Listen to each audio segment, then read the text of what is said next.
Bienvenue dans notre tour du monde des loups. En 15 portraits rapides, découvrez les loups les plus populaires, leur habitat, leur caractère et leur place dans la culture. 1. Loup gris d'Eurasie, le plus connu, symbole de force et de mystère dans de nombreuses légendes. 2.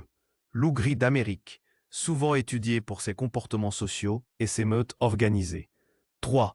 Loup arctique, adapté aux extrêmes, au pelage blanc épais et à l'endurance remarquable. 4. Loup rouge, plus petit, remarquable pour sa couleur rousse et son histoire de conservation compliquée. 5. Loup de l'Inde, parfois appelé loup d'Asie du Sud, agile et furtif dans les plaines et les collines.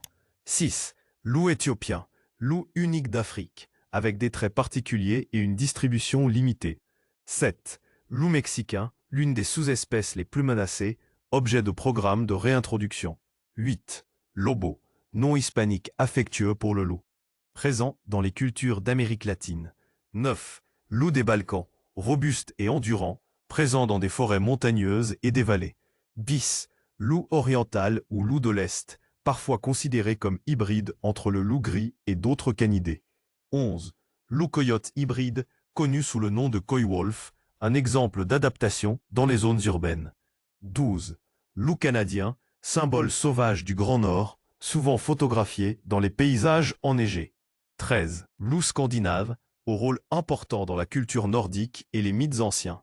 14. Loup ibérique, résistant malgré la pression humaine, présent sur la péninsule ibérique depuis des siècles. 15. Loup polaire, parfois confondu avec le loup arctique, mais évoqué pour sa présence dans les régions les plus froides. Ces 15 loups forment un tableau riche de diversité. Ils varient en taille, en comportement, en couleur et en relation avec l'homme.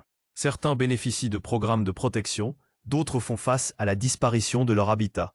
Au cinéma, en littérature et dans l'art, le loup reste un personnage puissant, tour à tour, vilain, héros ou guide spirituel. Merci d'avoir regardé. Si vous avez apprécié cette présentation, abonnez-vous pour en savoir plus sur la faune et la conservation.